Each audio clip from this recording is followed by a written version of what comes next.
É com muita alegria que iniciamos a nossa 9ª live do projeto ABEPS ao Vivo, em conjunto com o GTP, Serviço Social, Fundamentos, Formação e Trabalho Profissional.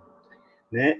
Esse grupo de fundamentos também ajudou a construir a live de hoje. Né? A escolha pela temática e pelo título: precisamos discutir os fundamentos do serviço social para responder ao tempo presente, né? Expressa a necessidade do debate dos fundamentos para analisar o tempo presente, né? Um tempo de barbárie social, de desgoverno ultraneoliberal, que permitiu que o fogo se alastrasse pela Amazônia, pelo Pantanal, retirando recursos da preservação da natureza, passando a boiada do agronegócio, né, revogando normativas de preservação de manguezais, de restinga, aumentando o número de desmatamento no Brasil e culpando os povos da floresta, né, os povos originários do Brasil, que pretende retirar do orçamento do Fundeb para o programa Renda Cidadã, que era Renda Brasil, né? Ou seja, retirar dinheiro da educação e continuar sem taxar as grandes fortunas. Né? Um governo que, com sua política, desvaloriza o salário mínimo e afronta a classe trabalhadora. Né? Um governo que que não está preocupado com os impactos da Covid-19 e que resulta em ser o Brasil o segundo país com mais mortes pelo coronavírus no mundo. E hoje chegamos a 1 milhão de mortes pelo coronavírus. Né? Um governo que militariza a vida social, naturaliza a violência de diversas formas, de raça, classe, etnia, gênero, orientação sexual e orientação sexual, que apresenta uma reforma administrativa que culpabiliza os servidores e fomenta um ódio aos professores, aos intelectuais e os demais servidores, que garantem atendimento digno à população e reforçando os privilégios de quem já os tem. Né? Aqui somos convocados, então, a pensar nos fundamentos e responder, como categoria profissional, o recrudescimento e intensificação das expressões da questão social. Apreender essas contradições é necessário para construir respostas profissionais. Ou seja, nós vamos apresentar, nesse momento, uma aproximação ao debate dos fundamentos do serviço social, suas contradições e possibilidades.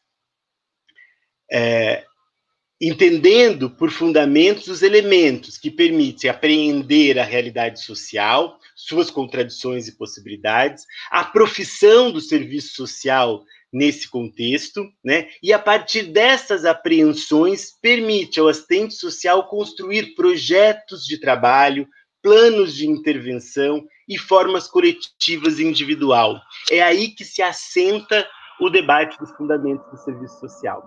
Bem, eu sou Rodrigo Teixeira, sou assistente social,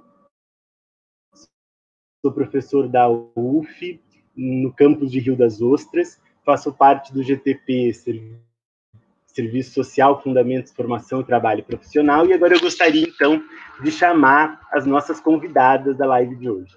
Né?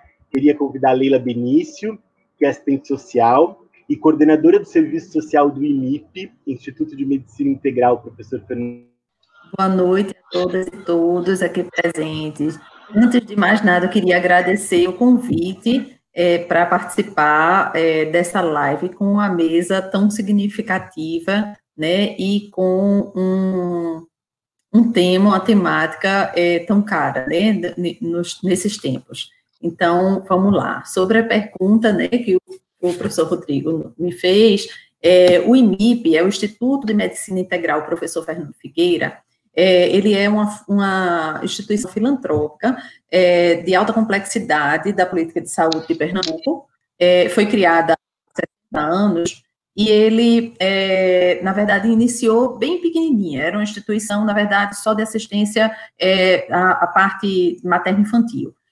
Depois, ele começa a expandir, aí começa a desenvolver áreas nos eixos da pesquisa, do ensino, da extensão comunitária, e vem realmente ampliando, mas nas décadas de 2000 e 2010 que, na verdade, ele vai expandir realmente ainda mais as suas ações.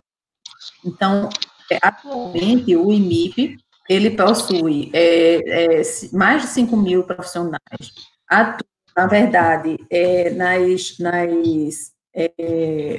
em vários setores de alta complexidade, como transplante cardíaco, transplante de renais, de fígado, centros de oncologia, hemodiálise, e hoje o IMIP tem uma faculdade de saúde própria, a FPS, Faculdade Pernambucana de Saúde, e ele vem gerindo, através por ser constituído como fundação e como organização de saúde, ele vem gerindo diversas áreas da saúde pública. A exemplo da saúde indígena, a qual o IMIP gere a saúde pública de 7 estados do Nordeste, sendo a saúde de mais de 135 mil índios. As instituições também, ele vem gerindo, hoje ele gere 16 instituições de saúde, né, do serviço público, sendo 4 hospitais, 8 UPAs e 4 UPAs-E, e ele gerenciou agora, atualmente, na parte do Covid, um hospital voltado para a Covid, do hospital em Pernambuco, e um hospital de campanha também do município de Recife. Daqui a 2 dias, do dia 1º, ele vai também gerir uma unidade de saúde da pessoa, ligada à pessoa idosa, doente da pessoa idosa, também uma instituição municipal. Então, na verdade, o que a gente observa é que o IMIP, ele vem seguindo, na verdade, a lógica, incorporando a lógica do SUS possível, conforme Bravo e Soares vem destacando, né, e a gente observa também que a trajetória do IMIP se dá de forma bem próxima, realmente, ao contexto, ao desenho histórico da política de saúde, que vem se configurando desde o contexto da Contra-Reforma, né? E aí, assim, voltando, né, um pouco para a pergunta sobre como é que o Serviço Social do IMIP vem realizando as suas atuações, né? Na verdade, a gente encontra contradições, né, dentro desse contexto, né, e a gente vem atuando a partir dessas contradições presentes no cotidiano profissional. O IMIP hoje possui 27 assistentes sociais, por contratação de CLT, 30 horas semanais, todas diaristas, exceto, na verdade, agora a equipe de Covid, depois eu vou explicar mais detalhadamente, e os assistentes sociais atuam em diversos setores, né, nos assistentes sociais. Bom, e aí, assim, apesar, né, da autonomia bem relativa, né, nós, na verdade, nos posicionamos politicamente em defesa da classe trabalhadora, certo? Então, realmente, assim, a gente vem desenvolvendo um trabalho nos marcos do materialismo histórico dialético, e, assim, a partir da década mais recente, da década de 2010, a gente vem desenvolvendo um trabalho a partir de uma gestão compartilhada, a partir de comissões estratégicas, né? Essas comissões, na verdade, elas são 6 comissões, elas, na verdade, são comissão de formação e seleção, comissão de ética, comissão de articulação e mobilização, comissão técnica operativa, comissão de gestão e comissão de estágio e residência. Na verdade, assim, são eixos bem aproximados dos eixos descritos nos parâmetros para a atuação do assistente social na política de saúde, e a gente tem, na verdade, a partir dessa gestão compartilhada, a gente realiza uma suspensão do cotidiano para realmente qualificar melhor e voltar para esse cotidiano, né? Então, realmente são ações para além desse cotidiano, né? Embora, assim, a gente realmente sempre veja um espaço extremamente rico e necessário também, né? Importante também, não é um espaço simplório esse cotidiano profissional, ele apenas também nós precisamos, na verdade, ir para além dele, né? Então, com isso, a gente, assim, fora essa lógica, na verdade, de gestão compartilhada, nós desenvolvemos alguns documentos do serviço social normativos, que é realmente uma possibilidade de você tensionar e mostrar a nossa posição política voltada ao projeto ético-político e voltado aos interesses da classe trabalhadora dentro da instituição. Outra questão também que a gente realiza para todas essas, para dar certo, né, toda essa configuração, são reuniões semanais permanentes, onde a gente, na verdade, monitora e vai acompanhando o desenvolvimento, na verdade, dos trabalhos. Né? E esse trabalho se dá a partir de um planejamento, né, que esse planejamento também tem uma construção ligada ao projeto ético-político profissional, contraposto um pouco com os objetivos do planejamento estratégico da própria instituição. Realmente é uma coisa que a gente vai em confronto e a gente vem conseguindo, na verdade, implementar. Esse ano, a exemplo, a gente está instituindo uma campanha de combate a todas as formas de preconceito. Essa campanha não é do serviço social, a gente colocou no nosso planejamento para a gente iniciar, dar início e dar visibilidade para uma proposta institucional, que realmente vá além do espaço endógeno do serviço social.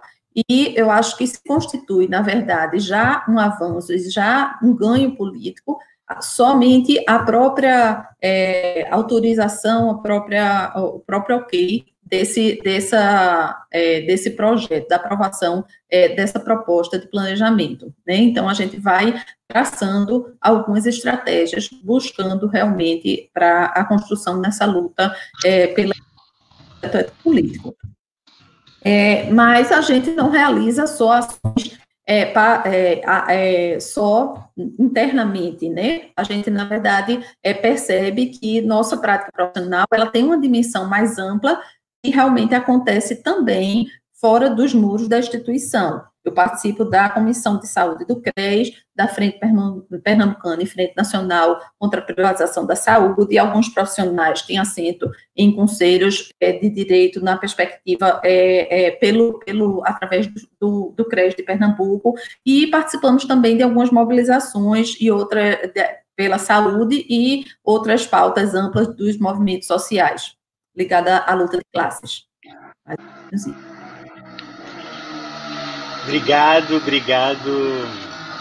Obrigado, Leila, pela contribuição, né? É super importante ouvir um trabalho tão rico e que envolve tanta gente, envolve uma instituição deste tamanho, né? E o serviço social colocando presença, pautando coisas, né? Interagindo com a instituição, demarcando o seu lugar e a direção do seu trabalho. Muito bom te ouvir, uma assistente social com tanta competência e com tanta apreensão da realidade e construindo respostas profissionais. É isso que a gente quer debater e aprofundar sobre o debate de fundamentos do serviço social.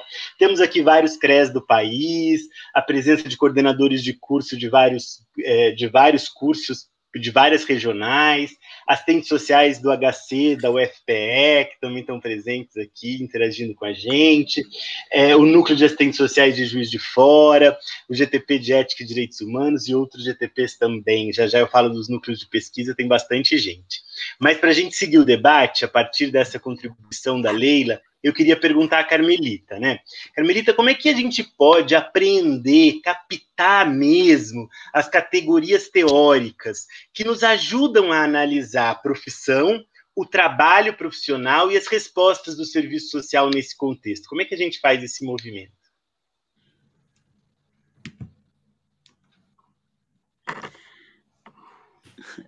Ligando o meu cronômetro. Bem, boa noite a todas, a todos. Eu queria começar agradecendo a BEPS esta oportunidade de falar de um tema que me é tão caro, que é o tema dos fundamentos. Cumprimentar a Leila, porque entendo que o relato que Leila acaba de realizar é exemplar do ponto de vista da apropriação de categorias que expressam os fundamentos do serviço social contemporâneo, né? E eu vou levantar aqui 4 pontos para fazer essa problematização em relação à sua fala, Leila. Em primeiro lugar, eu gostaria de reafirmar os fundamentos como um grande farol, como referência, como matriz analítica, matriz histórica e explicativa da realidade e da profissão. E que permeia, né, a interlocução entre o serviço social, a sociedade, o serviço social e a realidade onde ele se insere. Sendo que é no âmbito de fundamentos que eu entendo que a profissão foi incorporando, né, as matrizes fundamentais do conhecimento sobre o ser social na sociedade burguesa, né?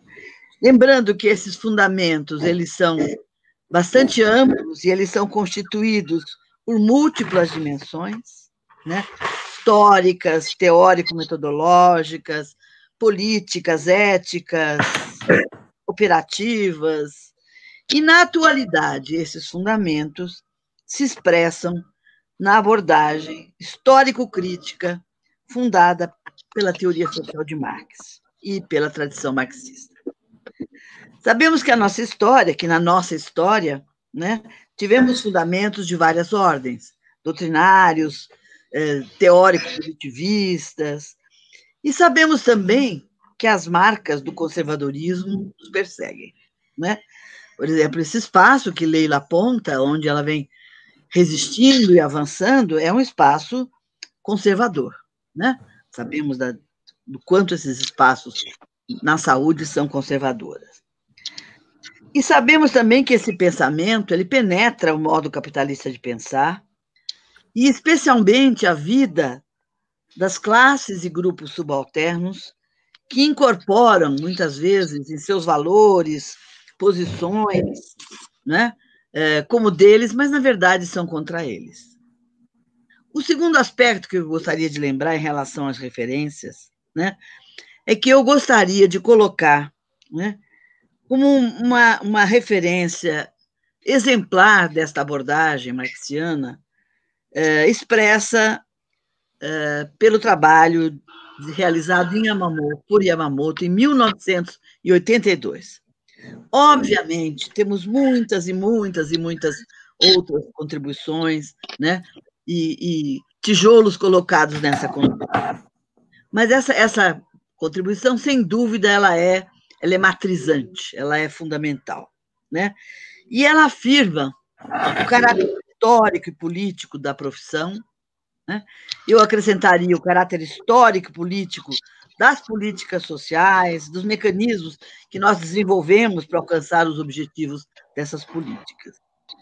Isso significa que a profissão, né, resulta de relações históricas, sociais, políticas, econômicas, culturais, né, que devemos desvendar. Porque essas relações, elas moldam a sua necessidade social, as suas características, definem os seus usuários, né? E nos leva, a partir de uma posição, né, reconhecer que as profissões são construções históricas, são construções contextualizadas, situando-se em processos mais amplos de reprodução da própria sociedade capitalista, sendo objeto as profissões de múltiplas determinações historicamente processadas. Portanto, né, e eu acho que isso fica claro na análise de Leila, eu vou apontar aqui alguns pontos, é necessário ultrapassar a análise da profissão em si mesma e situá-la num contexto mais amplo, né, de relações que lhe condicionam e lhe atribuem características particulares. O significado social da profissão, suas demandas, tarefas e atribuições devem ser identificados dentro dessa trama maior que constitui a vida social e, particularmente, no âmbito das respostas que a sociedade e o Estado constroem frente às necessidades sociais dos homens em suas múltiplas dimensões, frente à questão social. Dimensões culturais, espirituais, materiais, subjetivas e de várias ordens. Essas dimensões constituem a sociabilidade humana e estão presentes no cotidiano da nossa prática. Elas são históricas e elas pulsam com a realidade, como observamos agora, o momento em que elas somos desafiados pela pandemia. Então, um conceito fundamental, eu não canso de repetir, eu acho que toda a categoria profissional dos assistentes sociais conhece essa concepção, é o conceito de reprodução das relações sociais, que na tradição marxista se refere ao modo como são produzidas e reproduzidas essas relações nessa sociedade, né? Uma reprodução que é entendida como reprodução de uma totalidade da vida social, que engloba não apenas a dimensão da vida material, mas, né, a consciência social, né, a reprodução espiritual, como afirma Marilda, né, e essa consciência através da qual os homens se posicionam na vida social, né? E aí eu gostaria de destacar nesse processo de reprodução essa concepção de totalidade que aparece também nas afirmações, não é? E para isso lembrar uma dimensão do que o José de Souza Martins coloca e que inspira Yamamoto, de que esses processos onde nos inserimos comportam duas dimensões. De um lado, eles expressam os determinantes, né, socioeconômicos, e de um outro, eles expressam os projetos dos sujeitos que os vivenciam e executam, no caso dos profissionais. Trata-se de uma totalidade em movimento, né, em reelaboração, na qual o mesmo movimento que cria as condições para a reprodução da sociedade de classes cria e recria os conflitos necessários, né, que atravessam essa relação. E nesse campo situa-se a relativa autonomia aqui lembrada por Leila, né? Posicionada em defesa da classe trabalhadora, né? E apoiada explicitamente pelo materialismo dialético, né? Porque, de um lado, essa autonomia nos impulsiona, vamos dizer, para interferir nessa realidade, ela não consegue, muitas vezes, confrontar essa condição de assalariamento, de determinação, as determinações sociais aí embutidas.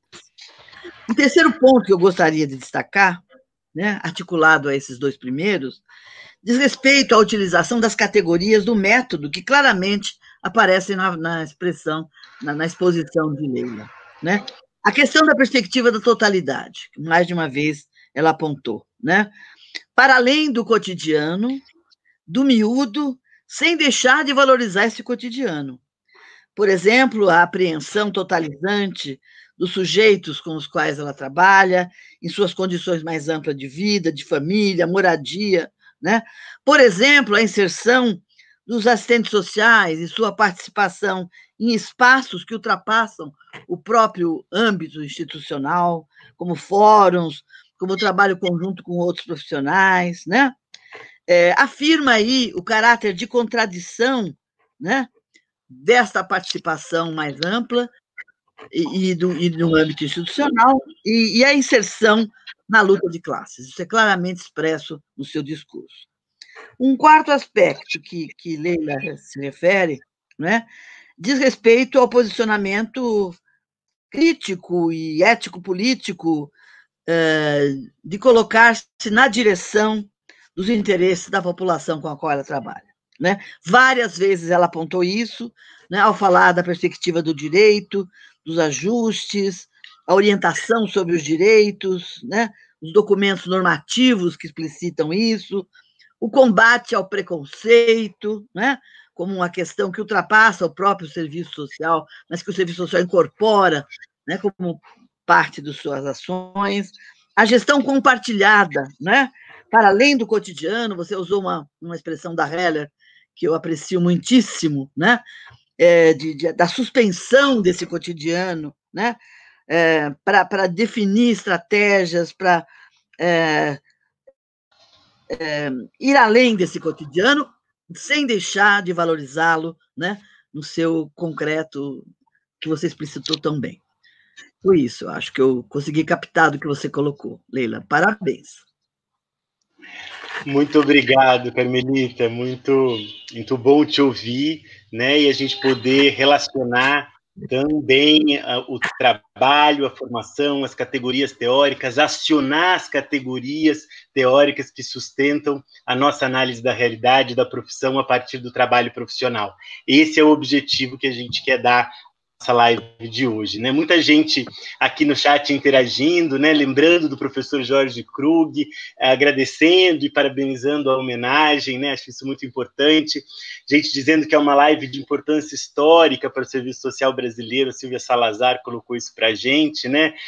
Jorge Seolim, né? Nosso querido amigo, disse assim: as relações sociais em tempos de crise estrutural do capital modificam as demandas sociais postas à profissão e exigem respostas adequadas ao quadro da barbárie social que nos impõe na atualidade. Acho que esse é o clima que a gente quer estar trazendo para a nossa live de hoje, né? E chamando também, então, a partir disso, Yolanda para a nossa conversa, né? A partir desse debate, Yolanda, queria que você considerasse, apresentasse para nós alguns elementos históricos, para que possamos, né, a partir disso, alguns elementos históricos para que possamos entender melhor essa abordagem e explicitar para a gente, Yolanda, também um pouquinho de qual é a formação profissional que dá conta desse debate hoje.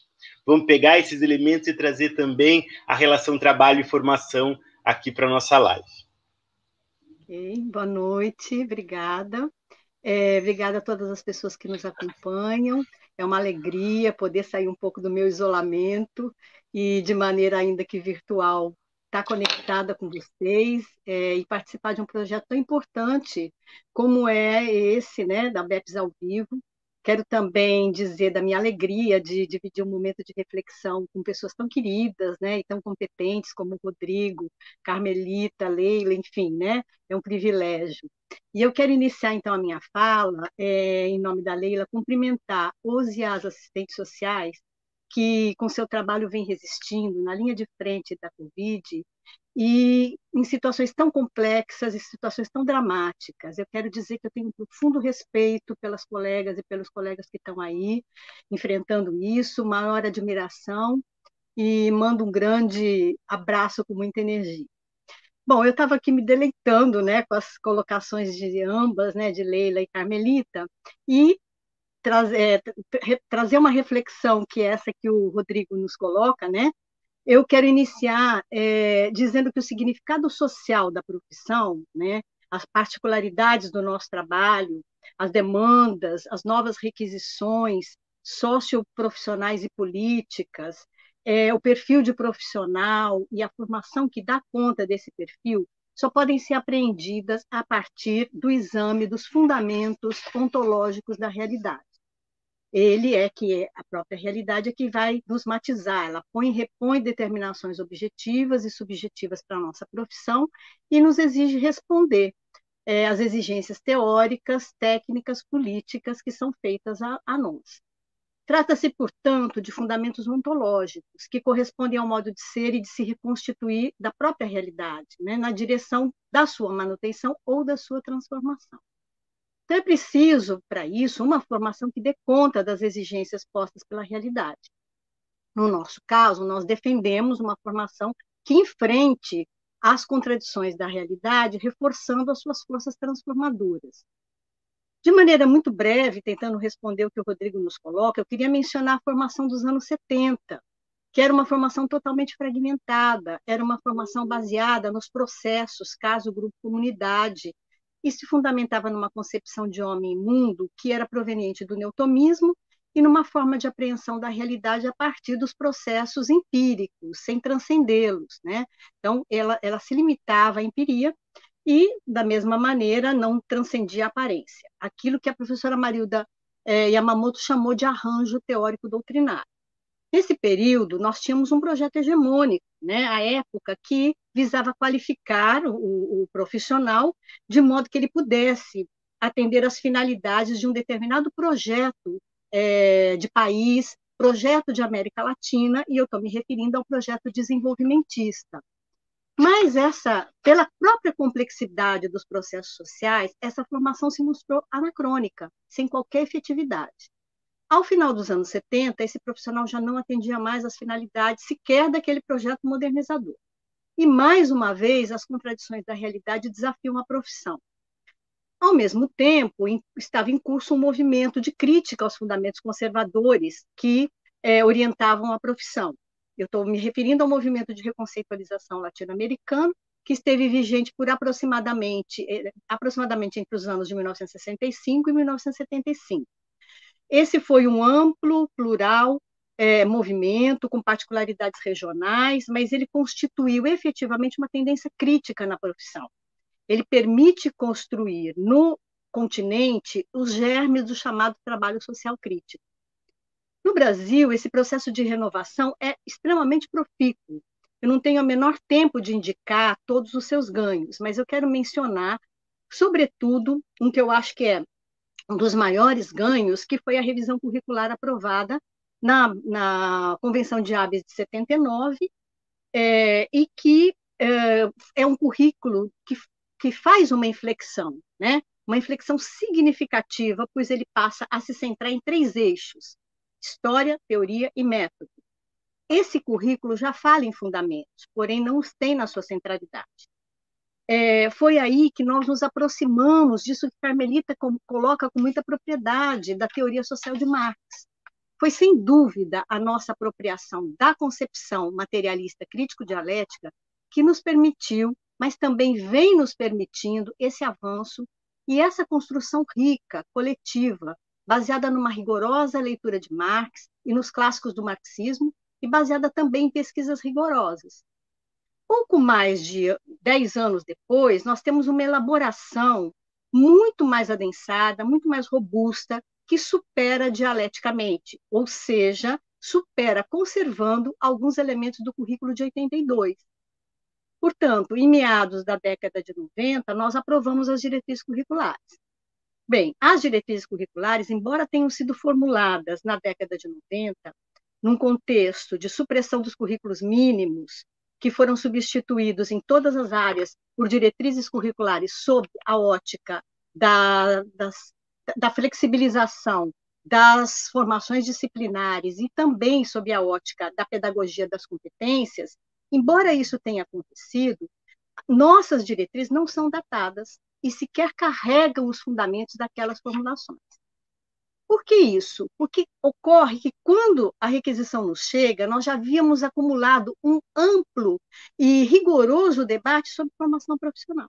E esse debate está registrado numa fonte de pesquisa que é riquíssima, que são os cadernos Habeas. Nesse processo histórico, o debate de fundamentos se adensa, e diante do quê? Diante da necessidade de superar aquela tricotomia história, teoria e método. Então, é justamente a busca de ultrapassar a fragmentação posta pela tricotomia história, teoria e método que dá centralidade do debate dos fundamentos históricos e teórico-metodológicos do serviço social. E aí, por que as diretrizes continuam atuais, como o Rodrigo me pergunta? Eu diria, elas não se anacronizam em função da lógica que a constitui. Aliás, não se trata apenas de diretrizes curriculares, trata-se de um amplo e dinâmico projeto e processo de formação que é visto e revisto, é adensado permanentemente, de acordo com a convocação que a realidade nos faz, e os seus desdobramentos incidem no estágio supervisionado, que foi exigindo a construção de uma política de estágio, que foi feita na gestão da ABEP 2009-2010, nos exige uma política de educação continuada, realizada junto com o Cefes, nas gestões 2011, 2012, 2013, 2014. Esses seus desdobramentos nos exigem, no âmbito da pós-graduação, uma elaboração de orientações para a pós-graduação, que foi um documento elaborado pela gestão 2013-2014. No âmbito da pesquisa, nos exige organizá-la em eixos e temas e abordagens, que ocorre com a criação dos GTPs, que foi também produto da gestão 2009-2010, mas que tem sido fortalecido por todas as gestões de ABEPs, sobretudo a gestão atual. Tem desdobramentos no fortalecimento permanente da lógica das diretrizes, exigindo a elaboração do projeto ABEPS itinerante. E o mais recente ganho e desdobramento está exatamente na construção dos subsídios para o debate sobre a questão étnico-racial na formação do serviço social, que foi elaboração da gestão 2017-2018. Citei aqui alguns dos desdobramentos desse projeto riquíssimo, né? Dessas diretrizes curriculares, como forma de renovar o nosso projeto de formação. Nosso projeto de formação, ele é imantado, ele se atualiza não apenas pelas lutas, mas nas lutas sociais. Por isso ele não se anacroniza. É a partir do engajamento da categoria nas lutas contra o racismo, contra o patriarcado, em defesa dos povos originários, em defesa das políticas públicas com financiamento próprio, que nós recebemos o estímulo, a inspiração e o aprendizado que nos permite renovar o nosso projeto de formação. Os posicionamentos das entidades, os posicionamentos das UFAs também fazem parte desse projeto, sobre o ensino remoto, sobre o trabalho docente remoto, sobre o ensino híbrido, sobre pela democracia e liberdade de expressão. As campanhas, tudo isso são elementos que partem de um projeto de formação e que o adensam e que permitem que ele efetivamente se renove. A lógica dialética das diretrizes exige que a formação se renove e acompanhe essa dinâmica da realidade, de modo que ela é abastecida, né? O seu combustível é a própria realidade. Essa lógica, ela traz uma concepção de fundamentos. Essa é a instigante tese do nosso querido Rodrigo Teixeira, que eu recomendo fortemente a leitura. A nossa lógica, a lógica do nosso projeto é profundamente ontológica, materialista, histórica, e ela permite decifrar o cotidiano, como também mostrou a Leila, que é o espaço da produção e da reprodução da vida, da família, dos valores, dos desvalores, da ética, da cultura, mas esta concepção ela nos permite também construir alternativas às requisições institucionais, como também nos mostrou Leila. O cotidiano é um rico espaço de materialização de intencionalidades, de realização do nosso projeto profissional, como também nos mostra Leila. Portanto, a lógica das diretrizes ou do nosso projeto de formação, ela está pautada numa perspectiva de totalidade, assim como nos indicou Carmelita, e busca desvelar as desigualdades de classe, raça, gênero, nacionalidade, etnia e todas as outras expressões da diversidade que configuram o gênero humano, e através do que se recusa a toda forma de preconceito e discriminação. Por isso, a formação se preocupa também em capacitar sujeitos para construir formas de resistência e de luta. Nessa lógica ontológica, o conhecimento é constitutivo do ser, o que significa dizer que os fundamentos teórico-metodológicos não se separam dos fundamentos ontológicos, ou seja, é uma formação que dá conta da unidade contraditória da relação teoria-prática. Portanto, trata-se de uma lógica inclusiva. E onde eu posso aprender essa lógica inclusiva? Ora, na unidade dialética trabalho e formação, na unidade entre a dimensão interventiva e investigativa, na unidade dialética entre estágio e supervisão, na concepção das dimensões da profissão como totalidade, nas contradições entre as condições de ensino, da formação e a mercantilização do ensino, a exigência de uma formação qualificada em relação a essas condições precárias do ensino e, fundamentalmente, ela comparece no perfil do técnico e intelectual. Vejam que eu não digo técnico ou intelectual, mas sim técnico e intelectual. Definitivamente, trata-se de uma lógica inclusiva, crítica, ontológica, que nos permite apreender o significado da profissão e o perfil de que ela necessita para poder formar profissionais competentes do ponto de vista teórico, técnico e ético-político. Pois bem, para finalizar, com base em tantos ganhos, eu diria: quem diz que um projeto de formação profissional com estas características não responde à realidade, ou está enganada ou está enganando. Muito bom te ouvir, Yolanda, trazendo na sua fala também já desafios, né, da nossa apreensão das diretrizes e o vigor atual dessas diretrizes, né, quer na sua articulação dos núcleos de fundamentação, da captação da leitura da realidade, né, isso que vai dando concretude também aos debates de fundamentos.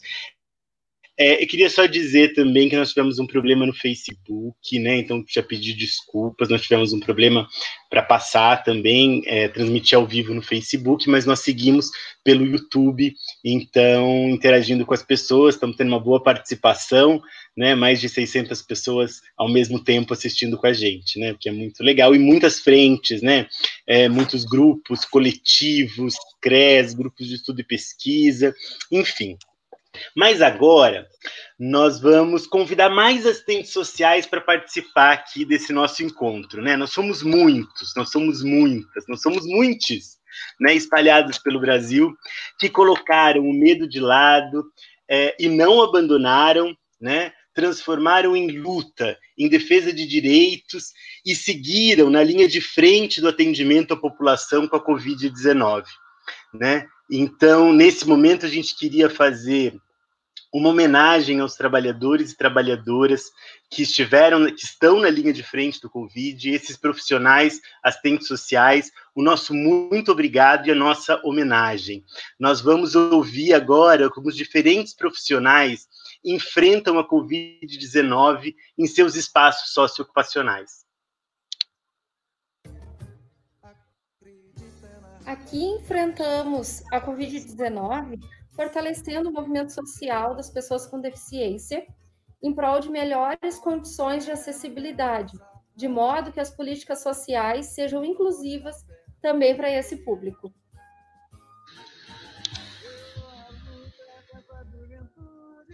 Aqui enfrentamos a Covid-19. A liberdade é terapêutica. A imposição do isolamento forçado pela quarentena trouxe angústia e sofrimento para todos nós. Medo, luto, ansiedades, depressão. Por isso, é fundamental, no contexto da pandemia da Covid-19, reafirmar os princípios da luta antimanicomial e defender as redes de atenção psicossocial para o atendimento de toda a população.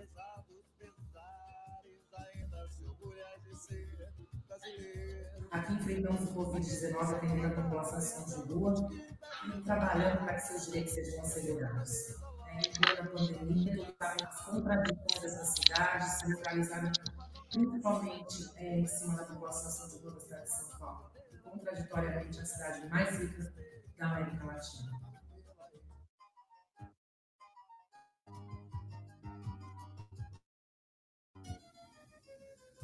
Aqui enfrentamos o Covid-19 com agroecologia e saudáveis, organizando cestas de alimentos saudáveis para a cidade, promovendo a agroecologia e a soberania alimentar.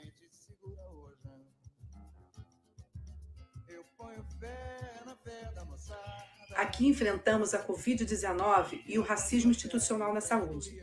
Negros e negras representam quase 80% da população usuária do Sistema Único de Saúde.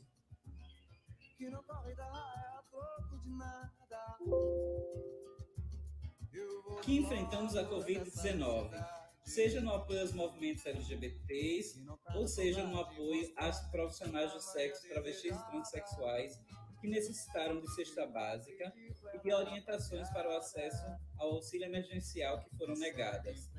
Acreditamos que um código de ética centrado na garantia dos direitos e na defesa dos usuários garante o acesso a essa população. Por isso, o Espaço LGBT, junto com o setor jurídico e social, entramos em contato com a Defensoria Pública e criamos um protocolo para encaminhamento das travestis e transexuais que tiveram seu auxílio emergencial negado.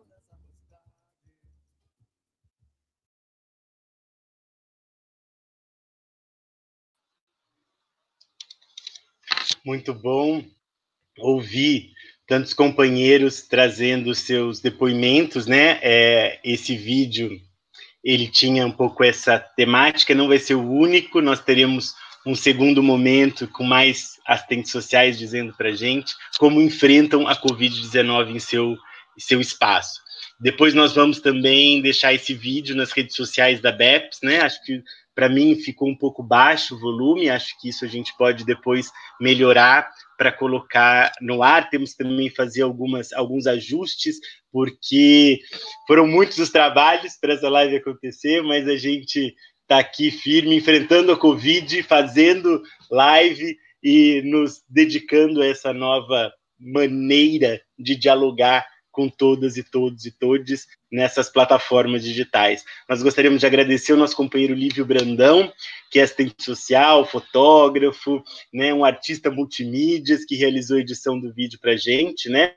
O vídeo traz as fotos de assistentes sociais na luta, né, para nos lembrar que seguimos firmes em nossos princípios, fotos históricas que se entrelaçam com histórias cotidianas de assistentes sociais dos mais diversas regiões do país, né?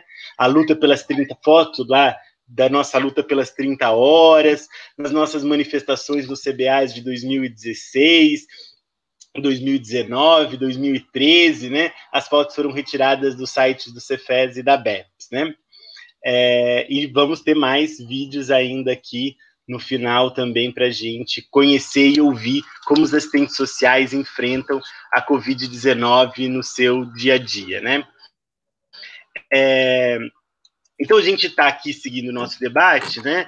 Eu queria lembrar aqui uma citação da professora Marilda Yamamoto, né, que nos apresenta uma síntese que me pareceu interessante para a gente discutir e, a partir dela, também abrir aí uma nova rodada de diálogo, né? E essa citação está no livro, num capítulo do livro da professora Raquel Raicheles e do seu grupo de pesquisa, com a Damares Vicente e a Valéria Albuquerque também. E no texto da Marilda, ela diz o seguinte, vamos usar esse mote para a gente abrir aí esse próxima rodada. A professora Marilda diz: o exercício da profissão exige um sujeito profissional que tenha competência para propor e negociar com a instituição os seus projetos, para defender o seu campo de trabalho, suas qualificações e atribuições profissionais.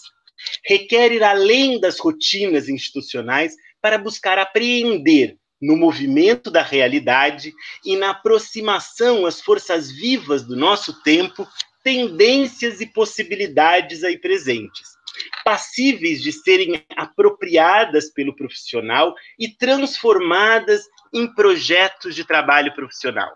Então, com esse estímulo de Yamamoto, pensando no que vai se tornando passível, né, de ser apropriada pelo profissional e transformada em projetos de trabalho, eu queria perguntar para a Leila, como é que vocês, no INIP, constroem o planejamento do trabalho no setor de serviço social?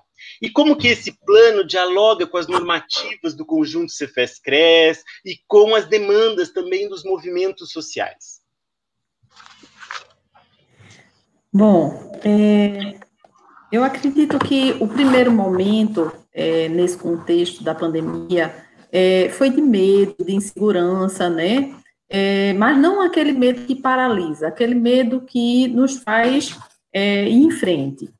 E acho que a primeira coisa necessária foi compreender a realidade, né, a partir da racionalidade destrutiva desse capitalismo contemporâneo, compreender a conjuntura em relação a um projeto ultraliberal e que, na verdade, provoca desmonte nas políticas públicas inclusive também na política de saúde, né? Então, assim, precisa a gente compreender isso e para poder buscar, né, ver também, enxergar as contradições que estão presentes, né, nessa realidade.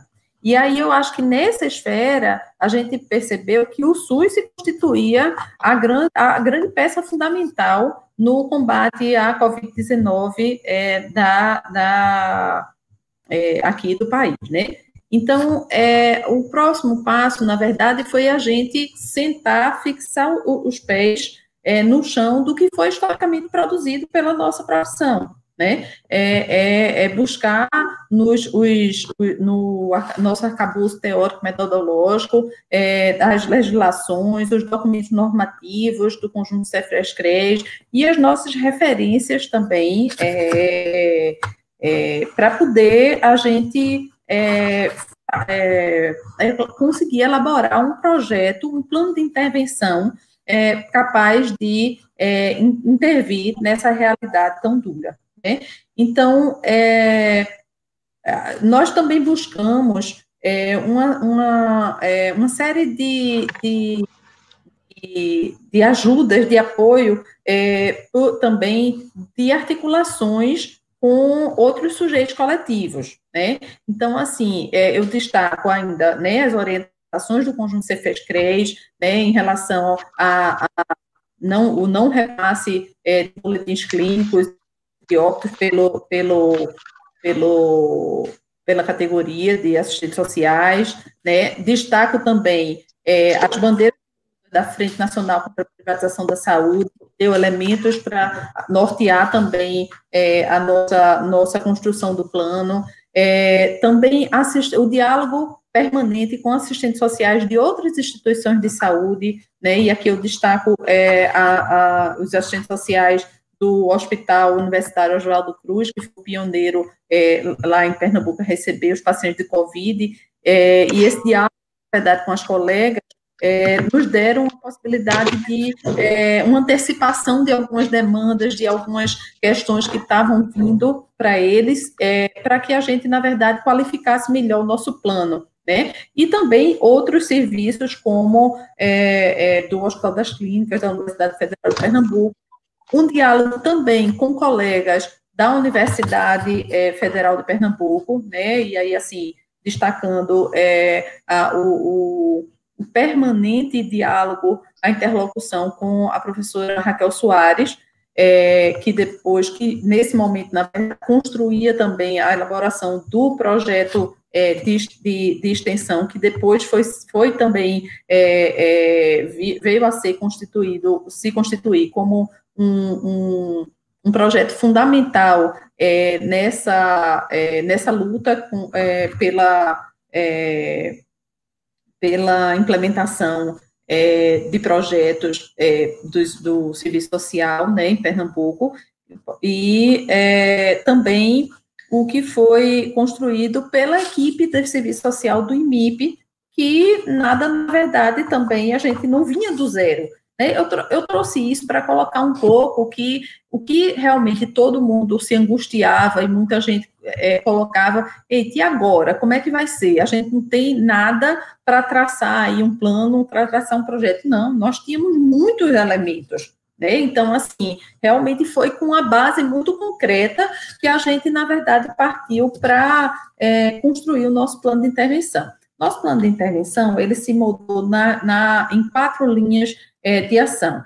A primeira foi o planejamento e a gestão, né? E aí um planejamento traçado com a colaboração de todos os colegas assistentes sociais do IMIP, a qual aqui eu também coloco assim o meu agradecimento por estar nesse combate, nesse enfrentamento, nesse momento. Nesse planejamento também, a gente foi implementando fluxos para a garantia de direitos, o uso das tecnologias da informação, né, também muito presente. Depois, se der tempo, a gente consegue, talvez, simplificar algumas coisas nesse sentido. A formação de uma equipe exclusiva para a COVID, atender aos usuários e familiares de Covid-19, o monitoramento e avaliação. Esse plano, ele, na verdade, tem sido visto e revisto permanentemente para o aperfeiçoamento de acordo com a expansão da Covid-19, né? A segunda linha foi relacionada ao atendimento em geral. Inicialmente, a gente precisou fazer um monitoramento dos equipamentos sociais presentes na rede intersetorial de Pernambuco para ver como era que estava sendo funcionando esses equipamentos e a forma de acesso para poder fazer as articulações necessárias para atender e pudesse atender as demandas dos usuários, né? E também a realização de atividades de promoção à saúde com as orientações sobre as formas né, de prevenção ao Covid-19, também com um cunho político-pedagógico, né, fazendo o usuário também refletir porque é preciso lavar as mãos e, ao mesmo tempo, ele não tem água encanada, a exemplo, né? A terceira linha de ação se deve ao atendimento aos usuários propriamente com Covid e seus familiares. A gente realizou entrevistas sociais, orientações sobre direitos sociais, normas e rotinas, orientação sobre normas e rotinas também da instituição e sobre formas de prevenção. Fizemos alguns encaminhamentos e articulações com o território, né, para o monitoramento e o cuidado daquelas famílias que estavam em casa e também para o paciente pós-alta hospitalar, uma discussão com a equipe multiprofissional para instrumentalizar essa equipe trazendo as determinações sociais daquele usuário no processo de saúde-doença. Então, isso foi bem presente no momento onde a gente tinha uma usuária que precisava ir para casa para fazer isolamento, ela tinha testado positivo e ela estava bem clinicamente, precisava concluir o isolamento social dela em casa, e a gente foi discutir com a equipe e dizer, olha, essa usuária, ela reside com 19 pessoas mais, ela não tem nenhuma possibilidade de isolamento, e daí a gente realmente foi rediscutindo, né, algumas formas de intervenção de uma forma mais conjunta. Isso foi realmente uma questão bem presente e bem importante, né, e a notificação também de violações de direito, orientações, né, sobre os benefícios e também registro do acompanhamento, tanto para aperfeiçoamento, como também para estudo e pesquisas futuras, né. E o quarto passo se deu em relação às medidas de prevenção, né, com a mudança de horários dos assistentes sociais, a suspensão de reuniões e de todas as atividades coletivas relacionadas aos usuários, né, o levantamento dos profissionais de risco, dos assistentes sociais que estavam no grupo de risco, para encaminhar para a DRH do hospital, para que eles realmente fizessem alguma medida de proteção a mais para esses trabalhadores, o distanciamento de balcões, assentos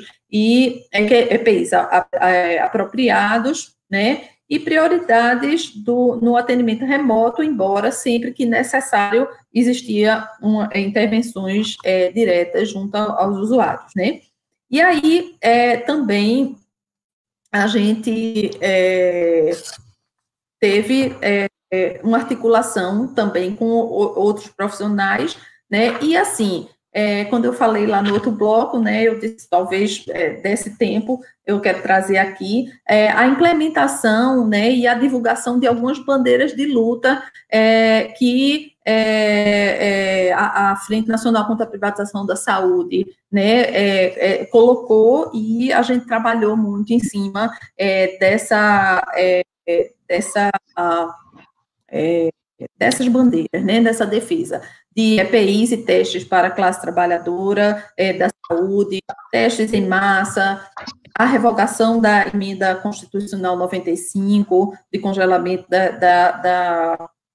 dos custos das políticas públicas, a taxação das grandes fortunas, né, fila única para os leitos hospitalares coordenadas pelo SUS, Então, nós realmente também construímos ações de cunho pedagógico voltadas à classe trabalhadora para a construção de um projeto maior, né? Então, assim, só realmente para enfatizar para esse usuário e para enfatizar aos outros profissionais de que saúde não é mercadoria. Obrigado, Leila. É tão interessante ver como que esse debate está indo, né? Do particular, do singular para o universal, nas particularidades, captar esse movimento é muito importante para o debate de fundamentos do serviço social. E acho que nós estamos conseguindo chegar e nos apropriar e aprofundar um pouquinho mais esse debate, né? Isso é muito importante. Nós temos muitos profissionais de todo o país, discentes, docentes, pesquisadores, né? De Manaus, de Caxias, no Rio de Janeiro, Vitória, Belém, Uberlândia, Recife, Serra Talhada, em Pernambuco, Guarapava, Barbacena, em Minas, João Pessoa, Campina Grande, Londrina, Teresina, São Luís e por aí vai, né? Estamos vendo também que, com o ensino remoto, muitos docentes têm indicado as lives do projeto ABEPS do ABEPS ao vivo, já vou falar do itinerante já, do projeto ABEPS ao vivo como atividade, né, assíncrona, mas também a gente tem aqui também muitas turmas acompanhando com a gente de alguns cursos de serviço social, né, então a gente também quer dar um alô e uma boa noite a todos os alunos discentes, né, alunos, alunas, alunes que nos acompanham nesse momento, né. Queria lembrar, então, que as inscrições para o projeto ABEPS Itinerante está ocorrendo no site itinerante.abeps.org.br, né, e vão até a próxima semana, então corram para fazer inscrição, né, lá a partir do site, vocês vão ver tudo explicadinho como fazer a inscrição para o projeto ABEPS Itinerante, né. Fazendo circular a fala, né, e depois dessa... estou me lembrando aqui o meu ponto, estou me lembrando aqui até dia 2 de outubro, vamos inscrições para o ABEPS Itinerante. Então, depois dessa explanação e dos exemplos que Leila trouxe para a gente, né, eu queria perguntar para a Carmelita, né, trazer mais elementos para o nosso debate, como que entender alguns elementos trazidos pela Leila e por essa fala, né, o debate que a gente está fazendo aqui, Carmelita, como entender alguns elementos nos termos da direção social estratégica construída pela profissão. Queria que você falasse um pouquinho sobre isso para nós.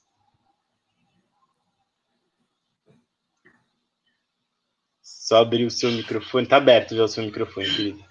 Está aberto. Eu estava falando baixinho.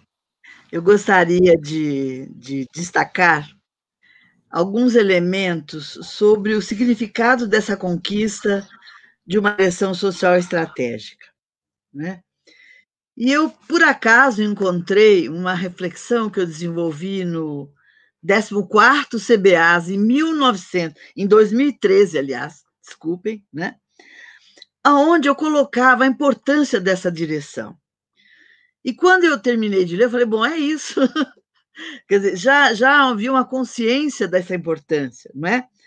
Primeiro, a consciência de que os assistentes sociais se movem institucionalmente em espaços contraditórios, né? No qual as relações que se estabelecem entre o Estado, as políticas, a população, né, não podem ser autonomizadas. E são relações, eu me lembro que eu dizia, em que estão sempre em disputa o sentido da sociedade.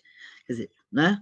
Ou seja, a direção social desta profissão é uma direção que tem que ser disputada cotidianamente.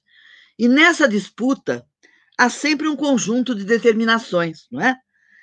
Dentro das quais as nossas opções podem operar. E é isso que Gramsci chamava de luta pela hegemonia.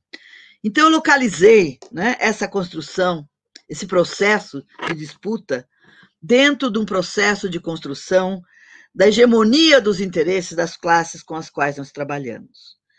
Não como por seus direitos, por suas necessidades, né, mas não como uma questão técnica, mas como uma questão política, né? Um lugar de contradições e um âmbito a partir do qual seja possível modificar lugares de poder demarcados tradicionalmente e construir outros e construir novos, né? E esse é um aspecto que a gente deve ter presente na luta por essa disputa de espaço. E se temos hoje na sociedade, né, uma vitória, eu diria, ainda que espero que seja de pirro, né, da visão de mundo, dos valores, das classes dominantes, inclusive à escala global, nós temos também a possibilidade de desenvolver iniciativas de contradesmanche, né, em múltiplas instâncias da vida social.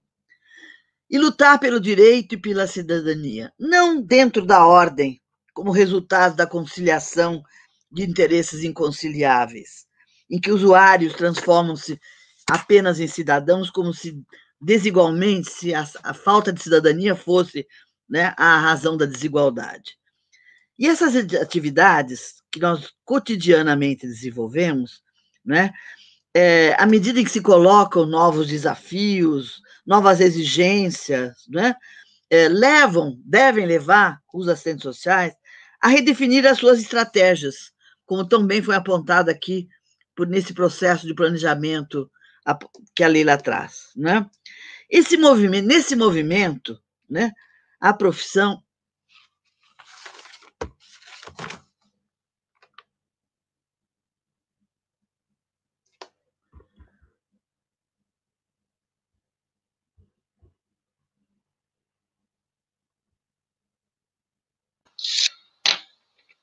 Carmelita, caiu? Tudo bem? Nós seguimos te ouvindo. Não, nós seguimos te ouvindo, Caiu, tá perfeito. Eu perdi a imagem, bom, então eu continuo. Bom. Isso, mas nós estamos bem com você aqui, pode seguir. Eu colocava, então, eu não sei se vocês ouviram, eu continuei, mas é o seguinte, que esse processo, ele é, né, uma construção coletiva, né, e que se realiza por múltiplas dimensões. Em primeiro lugar, através dos nossos organismos político-organizativos, né, os organismos que articulam os assistentes sociais brasileiros, né? E eu diria mesmo que o trabalho das nossas entidades, né, constitui o que a Yamamoto denomina de um patrimônio sociopolítico e profissional, né, que atribui ao serviço social brasileiro uma face muito peculiar, né, que permite a esse serviço social uma legitimidade política e uma capilaridade organizativa inédita, né? E que se expressem em múltiplos eventos da categoria, né? Sejam aqueles resultantes das nossas experiências associativas, da nossa experiência associativa, nossos encontros, seja aqueles, né, que alcançam a nossa vida profissional e acadêmica. E eu diria, então, eu dizia isso em 2013, por isso que eu estou recolocando aqui, que eu sei que é uma tese que vai causar alguma polêmica, né? Que é esta legitimidade e esta capilaridade organizativa inédita que permite afirmar que as nossas organizações elas têm um caráter de intelectual coletivo, capaz de articular, organizar e pactuar a presença dos assistentes sociais nas lutas e nos movimentos sociais mais amplos, na direção da construção de uma outra ordem sociedade. Uma outra dimensão que eu destacava ali, né, é a capacidade de produção de conhecimentos e de análise da realidade produzidos pelo Serviço Social Brasileiro em interlocução crítica com o movimento da sociedade, da qual a profissão é parte e expressão, como diz a Yamamoto, né? E eu lembrava também os elementos que nós fomos superando, o enfrentamento do conservadorismo, a opção explícita pelos interesses e necessidades das classes que vivem do trabalho, né? O avanço da pós-graduação, né? Do Serviço Social Brasileiro, né? A maturação do nosso debate, né? Em termos de desvendar as mediações que explicitam a questão social brasileira, que configuram a questão brasileira, tão bem lembradas há pouco pela Yolanda Guerra, né, como as questões étnico-raciais, as questões de gênero, as questões com as quais nós temos que lutar contra a homofobia, o feminicídio, etc, etc, etc. Né? Então, nós estamos trazendo isso para a vida real, para o concreto, né? E avançamos muito na pós-graduação brasileira e na produção do conhecimento. Né? Hoje, ameaçadíssima em função das políticas atuais do governo federal. A questão da formação profissional, que também já foi tão bem lembrada pela Yolanda, e eu vou deixar de lado aqui para ganhar um tempinho, né? As prescrições, a direção apontada pelo nosso Código de Ética, né? A defesa intransigente da liberdade, né? A emancipação, a plena expansão dos indivíduos sociais, os direitos, né? A recusa do arbítrio e do preconceito, tão claramente colocados agora, que eu já vou retomar, né? A perspectiva da universalização do acesso a bens, né? A criação de condições, né? Para a oferta de serviços qualificados e outras dimensões mais. Eu acho que todas essas dimensões apareceram muito explicitamente na fala da Leila. E eu queria me voltar para esta fala, porque tem uma pauta aqui para aprofundamento, para debate, né? Começando pela opção, né? Pelo planejamento, numa apreensão, né? Bastante crítica e bastante na direção de um movimento, na direção de mudança, de tensionamento da realidade. Né? É um planejamento continuado que ela apresenta, né? Pulsando com a realidade, né? Várias situações revelam isto, né? Criando estratégias continuadas, né? Voltadas ao atendimento das demandas colocadas pela realidade, da população usuária, dos movimentos, né? É um plano apoiado, assentado no reconhecimento do direito, né? Um plano que levanta a necessidade de pulsar com a realidade das famílias, dos usuários, da população, como esse exemplo que ela dá, quer dizer, não é o caso de voltar para casa uma pessoa, né, que tem um grupo familiar tão grande que poderá contaminá-lo, né? A referência que ela faz, né, as orientações do Cefes-Cres, que, aliás, têm sido bastante importantes, bastante significativas, eu tenho discutido com os meus alunos essas orientações, né, que pulsam realmente com essa realidade. O diálogo, né, o diálogo com assistentes sociais de outras instituições, o diálogo com a saúde, da área da saúde, o diálogo com assistentes sociais de hospitais, com a universidade, né? Ela lembrou a Raquel Soares, né? E esse cunho político-pedagógico, né? Do cotidiano profissional que está presente nas intervenções explicitadas aqui. Eu acho que eu vi uma questão aqui que eu fiquei pensando e que responde, vamos dizer, que eu vou responder vinculando com a resposta da Leila. A pessoa pergunta como radicalizar um método, né, na prática fundamentada no método, né? Obviamente referindo-se ao método marxiano. E eu diria que radicalizar o método é inseri-lo na realidade. O método marxiano não é uma abstração, né? Ele se explica no real, ele se coloca na abordagem do real, né? Numa realidade que é essa que nos foi apresentada, né? Das demandas da população, né? Das demandas de um tempo com particularidades que nós temos que desvendar, que temos que decifrar, né? Um tempo presente, né? Nos apropriando aí, eu volto à questão das mediações, que eu acho fundamentais, das múltiplas dimensões, das múltiplas mediações, desculpem, pelas quais, né, essas questões chegam a nós, né? Agora, nesse conjunto de profissionais que se colocaram diante da pandemia, aparece claramente, né, a prevalência da população negra, né, nos casos de Covid, né, a questão étnico-racial que se coloca aí, né, as questões de gênero, né, a luta contra os preconceitos, né, a defesa do meio ambiente, né, o respeito às diversidades regionais, às particularidades com que essa questão tem que ser tratada em qualquer lugar, né? Eu acho que dar concretude às nossas teses, aos fundamentos, às bases, né, é o primeiro passo para avançar, né, na apropriação do significado dos fundamentos para essa profissão. É isso. Eu cumpri direitinho o meu horário. Muito obrigado, Carmelita. Eu estou com um cronômetro. Obrigado, sempre muito atenta. E também atenta ao chat, atenta às interações. Tão bom vê-la contribuindo, né, de várias maneiras, né? A sua contribuição à profissão é fundamental, né? E é isso que nos faz, que nos dá tanto orgulho e tão bom ouvi-la, né?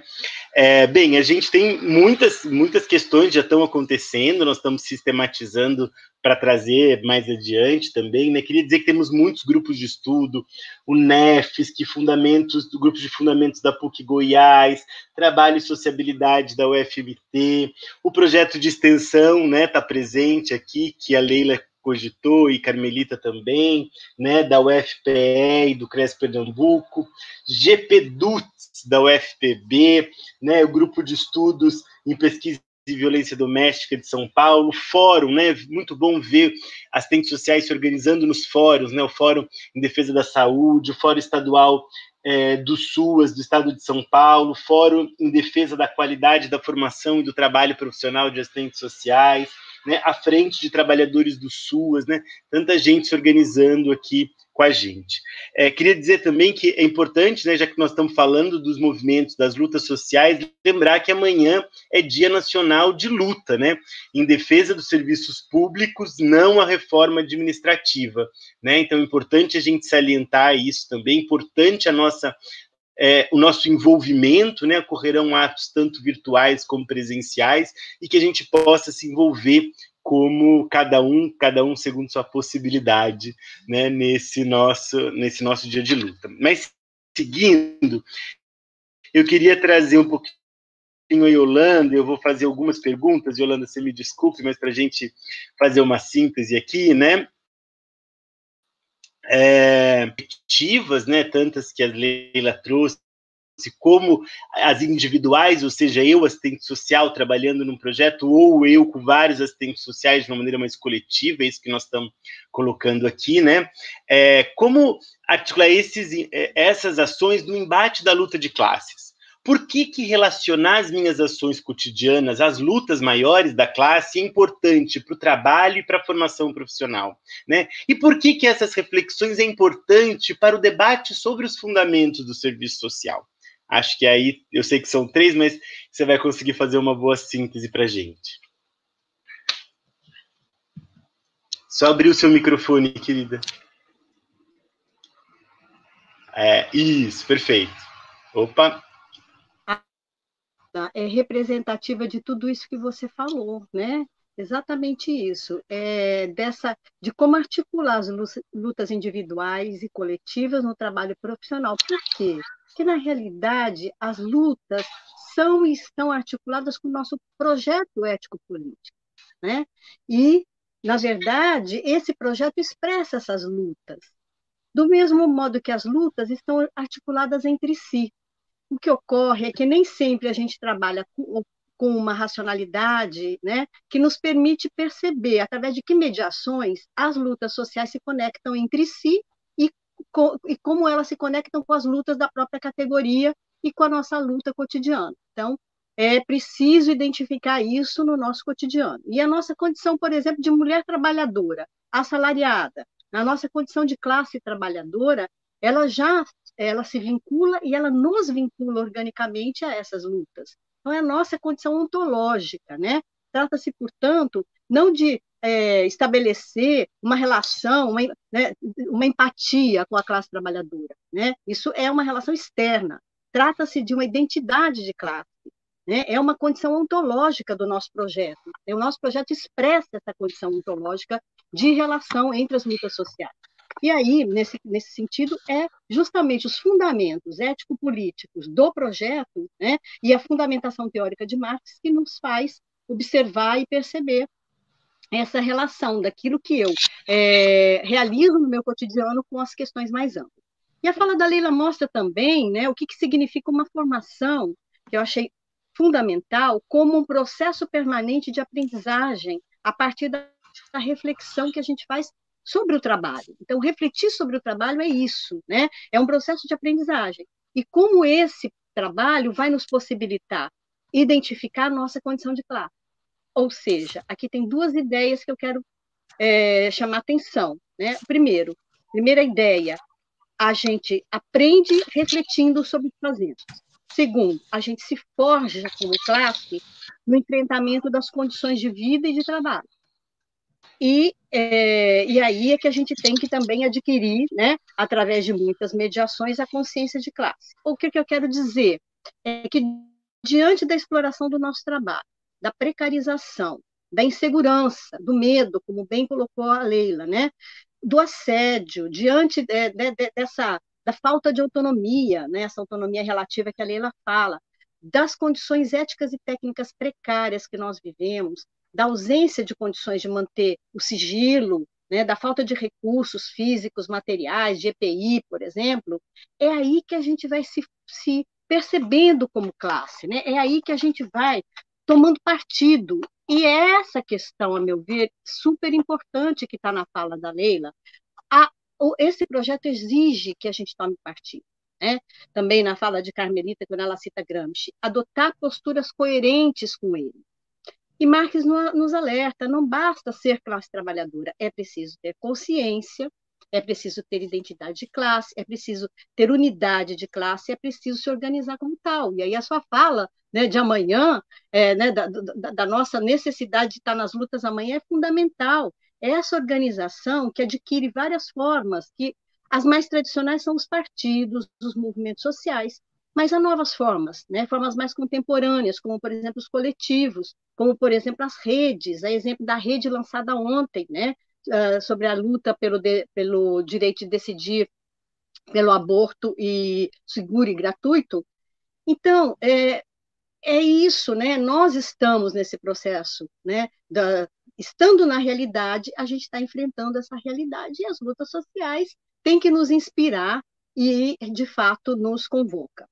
E por que essa reflexão é importante como um debate de fundamentos? Ora, é essa perspectiva de totalidade, bem colocada por Carmelita, da qual nós somos partícipes como classe trabalhadora, as condições colocadas no nosso cotidiano, né?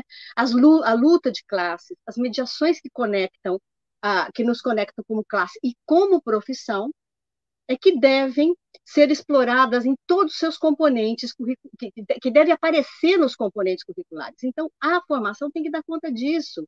No intuito de quê? No intuito de que a gente perceba o nosso usuário dos serviços como classe trabalhadora. Né? Trata-se de um sujeito pertencente à classe trabalhadora, e não esse viés que a política vem colocando, né? O vulnerável, por exemplo.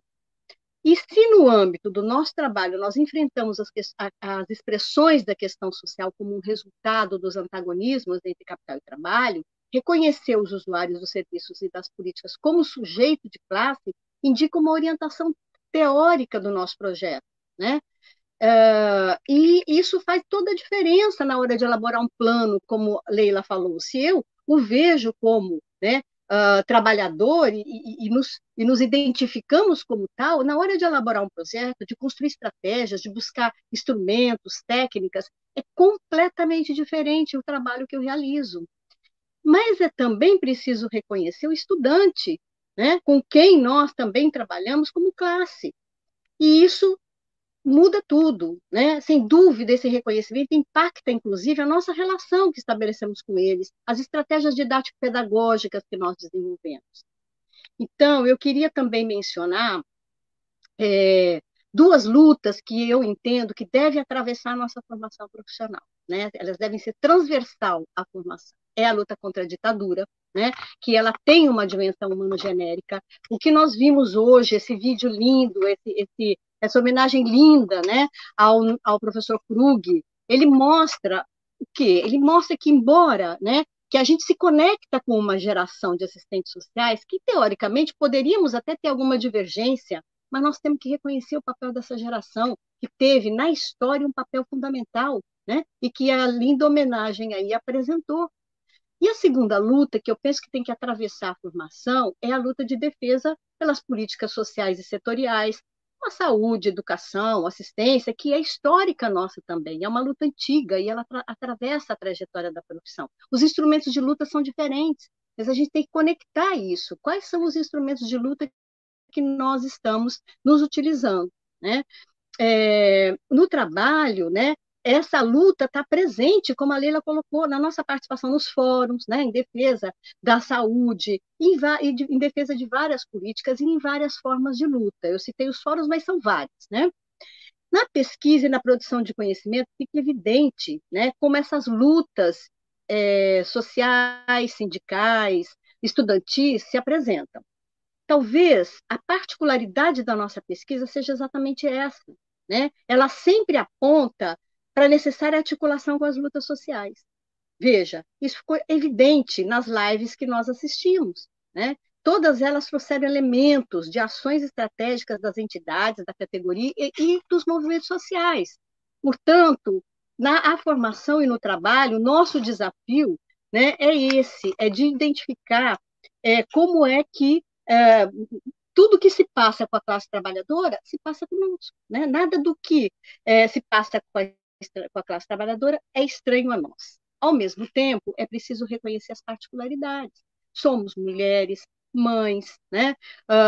Mulheres trabalhadoras, e a próxima live vai exatamente falar disso, né? A luta das mulheres, da mulher mãe, da mulher negra, da mulher que exige ter o poder sobre seu corpo, enfim.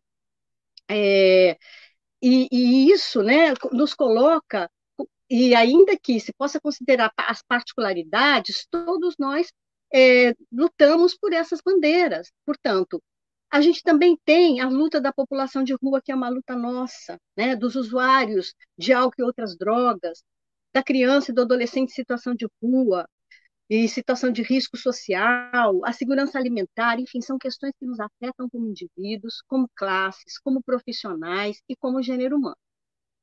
O nosso projeto, o ético-político, tem uma dimensão individual, uma dimensão profissional e uma dimensão humano-genérica. Eu quero chamar atenção para isso. Os valores do nosso código de ética nos orientam a assumir essa condição de classe e nos orientam também a nossa organização através de entidades, né, das entidades das entidades da profissão, né, que representativas da profissão, mas também as entidades sindicais, das quais nós participamos, os movimentos sociais, os fóruns, as redes, enfim. Eu queria citar também duas formas de articulação, né? A articulação, eu queria citar dois princípios, né, do Código de Ética. O primeiro seria a articulação com os movimentos de outras categorias profissionais que partilhem dos mesmos princípios, né, e com a luta geral dos trabalhadores. Isso faz parte já de uma construção histórica, como Carmelita menciona, de um patrimônio que é nosso, né? Isso é um princípio do Código de Ética. E o outro princípio seria o exercício do serviço social sem ser discriminado nem discriminar, por questões de inserção de classe, gênero, etnia, religião, nacionalidade, orientação sexual, identidade de gênero, identidade da condição física. Esse projeto, ele carrega uma perspectiva de luta anticapitalista, antipatriarcal, antirracista, das lutas femininas, dos povos originários, da luta LGBTQI, ou seja, da luta em relação ao meio ambiente, em defesa do meio ambiente, contra o racismo estrutural e suas expressões no cotidiano, enfim, várias formas de luta, tradicionais, mas também contemporâneas, e isso mostra que esta é uma profissão que se reinventa, e se reinventa na luta. Ora, Isso também mostra o quanto o nosso projeto ético-político, e também o nosso projeto de formação, do qual o nosso projeto de formação é parte constitutiva do ético-político, está conectado com essas lutas de maneira direta e indireta. Vejam, por exemplo, os pronunciamentos e as campanhas das entidades, né? Das UFAs, dos espaços socioocupacionais, né? A fala das companheiras na live, explicitando como vem enfrentando a Covid. Aí são exemplares, né, desse sentido que eu estou dizendo.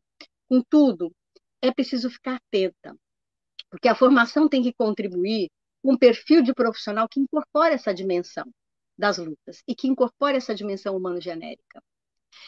Que a sociabilidade burguesa vai diluindo, vai aniquilando, vai exterminando, sobretudo num momento como esse, que nós vivemos em isolamento. Então, só para dar 2 exemplos, né? No Brasil, nesse momento, nós estamos sendo perseguidos, os professores críticos são perseguidos, são anotados numa lista maldita, né? Os reitores são nomeados pelo alto. Mas na Colômbia, a mesma coisa acontece. Há perseguição de docentes que fazem o trabalho de base, que são tidos como terroristas. Então, nós temos o desafio de formar, de enfrentar de forma competente esse projeto de educação que está em curso, né, que é orientado pelo darwinismo social, pelo irracionalismo, que é expresso no negacionismo e no terraplanismo, por exemplo, né? Nós temos que enfrentar o anti-intelectualismo. Como é que ele se manifesta? Na política de taxação de livros, por exemplo, né? Na transferência de recursos da educação para o auxílio emergencial, por exemplo, né? Nós temos que enfrentar as manifestações homofóbicas, racistas, moralistas, que está na fala desses ministros, né? E dessas ministras, os fake news que está na fala do presidente. Ou seja, eu não tenho espaço para falar sobre isso, mas a cada dia desse desgoverno, os nossos desafios aumentam. Um outro desafio que eu queria apontar também, nessa direção do que você colocou, Rodrigo, é aquilo que os textos da professora Maria Yamamoto chamam a atenção, né? Que é assim, ela diz, há que se transitar dos níveis de abstração para as singularidades do trabalho profissional. Por que eu entendo isso, né? Eu acho que o nosso projeto de formação, ele vem requisitando estratégias didático-pedagógicas e a construção de mediações entre a produção de um conhecimento crítico e a efetivação dessas respostas, que são alternativas e que devem ser alternativas às requisições das instituições. Ou seja, hoje nós temos explorado um pouco mais a tecnologia, né, que também temos que fazer com crítica, mas ela tem se configurado como uma alternativa, né, e nós temos que entender o seu potencial. Mas existem profissionais usando diversas manifestações artísticas, né? E isso não é totalmente novo. Na década de 80, Carmelita vai lembrar, nós já fazíamos isso. Tem lindas experiências de organização popular no sistema prisional feminino, né? Eu mesma trabalhei com mulheres cortadoras de cana a partir de uma perspectiva de educação popular. Tem a experiência do Inocop, ou seja, nós temos inúmeras experiências, né? Nós fazíamos curso de educação popular no Instituto Cajamar, enfim. É preciso, portanto, que a fundamentação teórico-metodológica e ético-política responda efetivamente às exigências do nosso trabalho profissional. E como a Carmelita falou, nós não podemos tratar os fundamentos como uma abstração, né? Nem numa perspectiva historiográfica, na qual o passado não estaria contido no presente, e tampouco o presente poderia nos ajudar a identificar as tendências futuras. Então, nesse sentido, e eu já estou concluindo, é que eu penso que, entre passado e presente, nós temos que reaprender aquilo que muitos dos autores nos colocam como fazer o trabalho de base. Mas é fazer o trabalho de base colocando numa outra moldura. Qual é a moldura? A moldura dos fundamentos da teoria social de Marx, das referências que Carmelita tanto nos trouxe, né? Portanto, eu considero que a formação ainda depende da elaboração de pedagogias de trabalho de base. Nós precisamos debruçar sobre isso com técnicas e instrumentos emancipatórios que possam ser realizadas pela mediação da cultura popular, no confronto com as metodologias das políticas sociais, que têm nos pautado e, mais ainda, têm engessado o nosso trabalho. E eu creio que aí teremos uma instrumentalidade como síntese, né? Ou seja, como unidade entre os fundamentos teórico-metodológicos e ético-políticos que, de fato, represente a direção social estratégica do projeto ético-político profissional.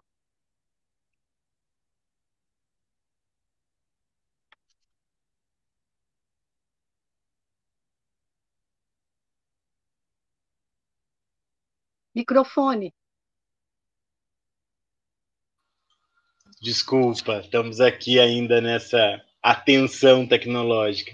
Obrigado, Yolanda. Eu acho que a gente conseguiu ir trazendo mais elementos concretos da conjuntura, do embate da luta de classes e por que isso é importante para o debate de fundamentos. Nós estamos com o tempo super esgotado, né? Mas eu quero ainda trazer para a gente mais um pouquinho, né, dos depoimentos dos assistentes sociais. Queria ver aí se quem está manipulando já está pronto. Mais um pouquinho dos vídeos das assistentes sociais falando para a gente como enfrentam a Covid-19.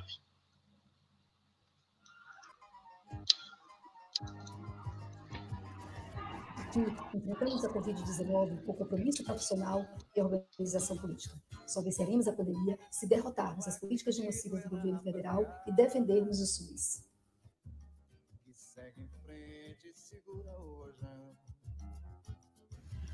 Aqui enfrentamos a Covid-19 defendendo a política pública de saúde que compõe o SUS e integrando a equipe multidisciplinar com o intuito de prestar um atendimento integral e humanizado a todos.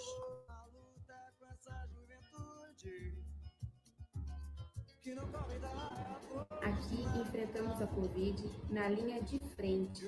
Profissionais de assistência social, trabalhadores do SUS, atuaram de maneira aguerrida de forma a garantir o acesso ao direito às pessoas e famílias que enfrentam situação de vulnerabilidade econômica e social.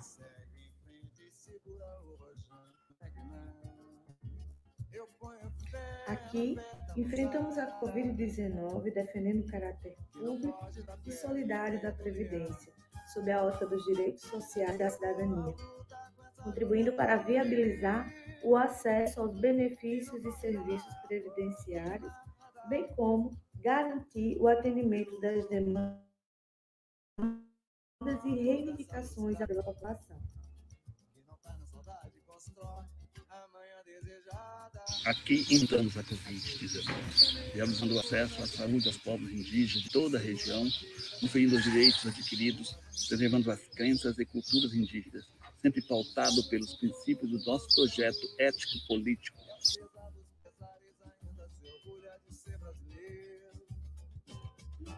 Aqui enfrentamos a Covid-19 ao provocar o sistema de justiça para que atue na concretude da garantia de direitos. Lutamos por condições éticas e técnicas para a execução do nosso trabalho que permitam a preservação do sigilo com respeito à saúde de todos e todas.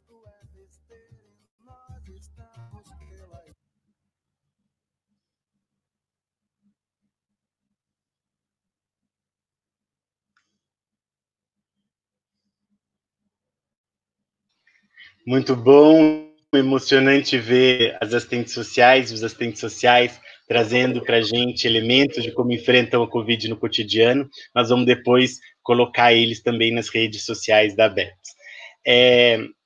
Bem, chegaram muitas perguntas, a gente não ia dar conta, e perguntas em direções diversas. Acho que vai caber aqui também ao GTP, à BEPS, ao acúmulo sobre o debate de fundamentos, retomá-las.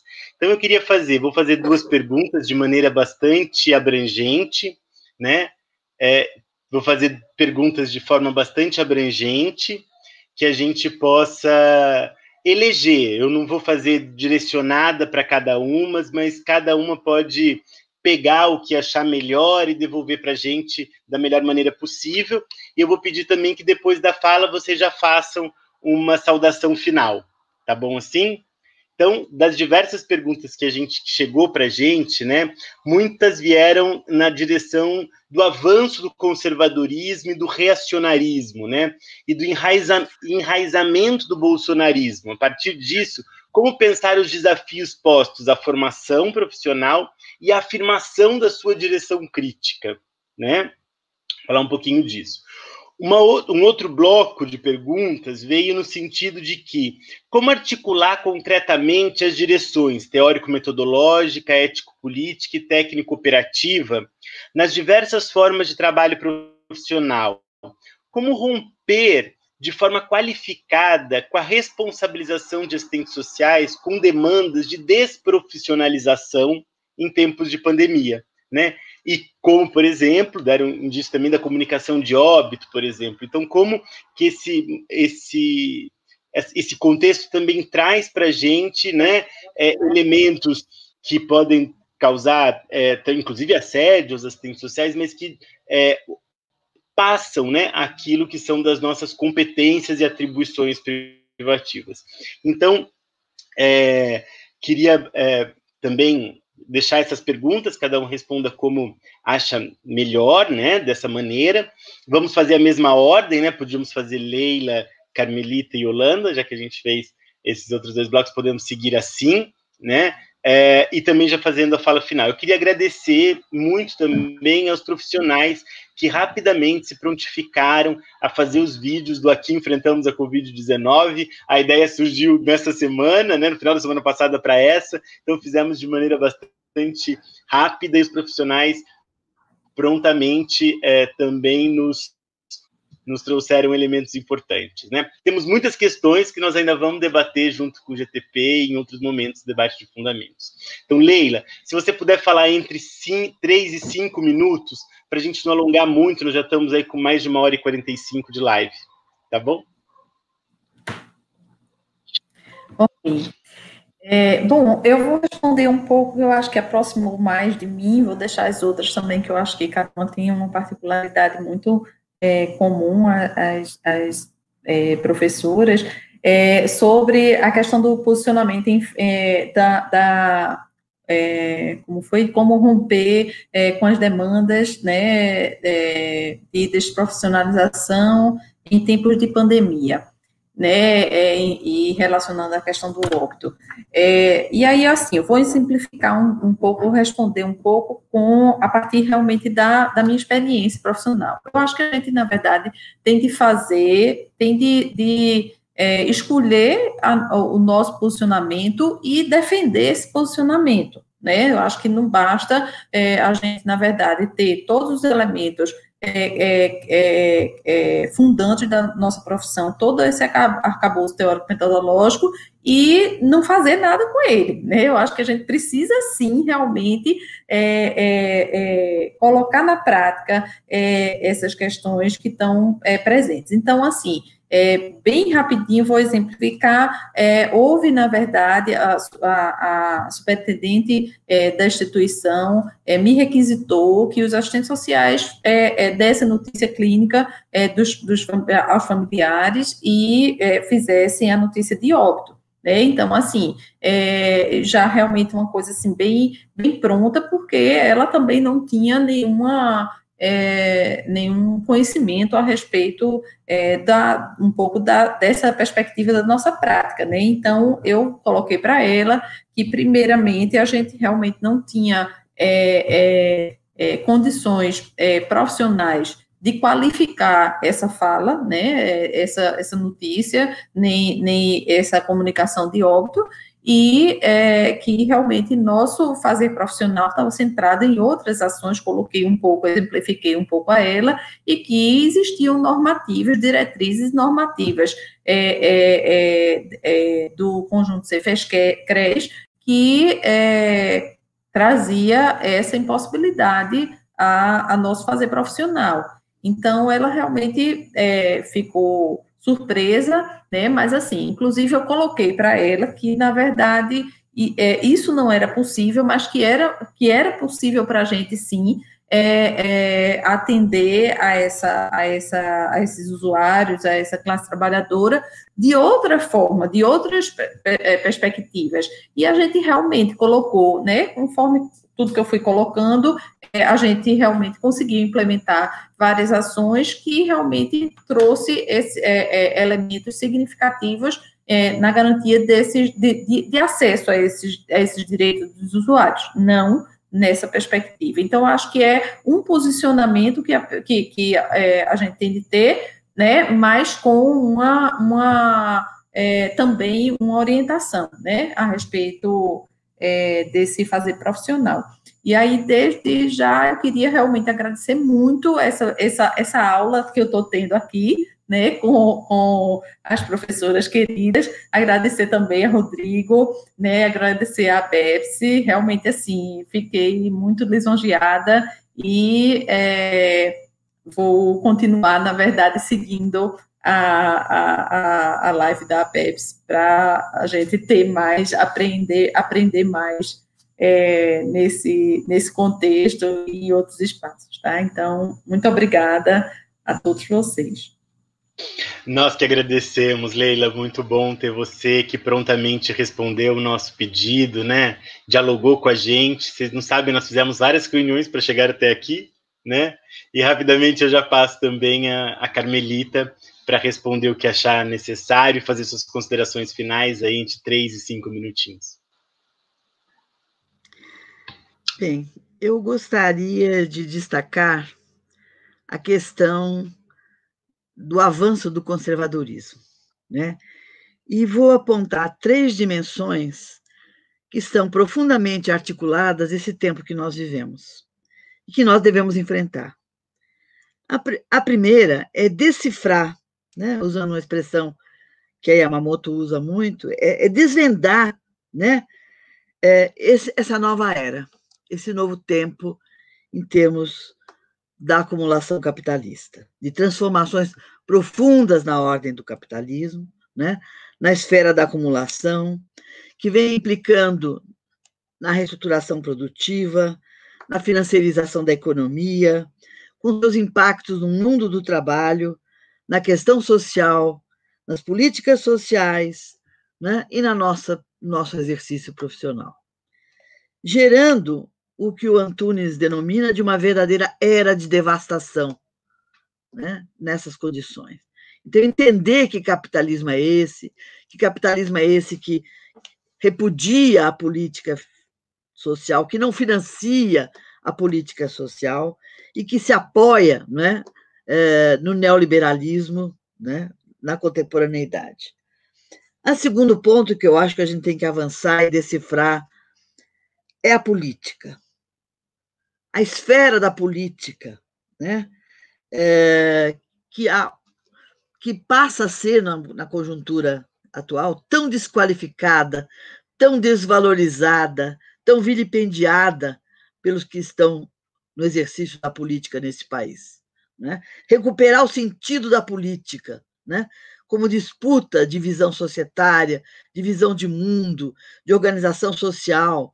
E, para isso, a Yolanda acaba de mencionar, retomar as ações no campo da educação política, né, com as características que ela deve hoje ter, né, e junto à construção, junto aos nossos usuários, na construção de um projeto classista para a nossa sociedade, da classe que vive do trabalho.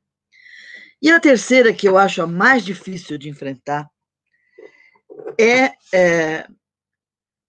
desvendar a esfera dessa nova sociabilidade, né, que se expressa num avanço do conservadorismo, numa ofensiva reacionária que encontramos cotidianamente, né, não só entre os nossos usuários, mas entre os profissionais, né? Em resumo, confrontar o processo de formação do sujeito neoliberal que está em andamento no mundo de hoje, né? Nós temos que encontrar caminhos para decifrar isso, né, e atuar profissionalmente, politicamente, né, retomar o sentido político da ação profissional, né, para recuperar, né, os significados críticos, né, da vida cotidiana, né, porque é assustador o avanço desse reacionarismo e desse conservadorismo. Eu acho que decifrar isso, estudar, debater, analisar experiências concretas, né, não desconsiderar a política nas nossas vidas, né? Eu agradeço profundamente esse encontro e espero que continuemos o diálogo, porque o desafio é enorme, né, nessa nova era, né? tão devastadora. Eu gosto da palavra do Antunes, ela é dura, mas é uma era de barbárie e de devastação. Obrigada e boa noite. Obrigado, Carmelita, sempre muito bom te ouvir, mas recuperar esses pontos centrais, né, que você trouxe para a gente é fundamental, da direção política da nossa ação profissional, né, lembrando que ela está sempre permeada, mesmo que a gente não saiba, mas está aí posta a dimensão política na nossa ação profissional. Yolanda, querida, como é que você pode responder para a gente? Fique à vontade. Difícil, né? Suas contribuições finais.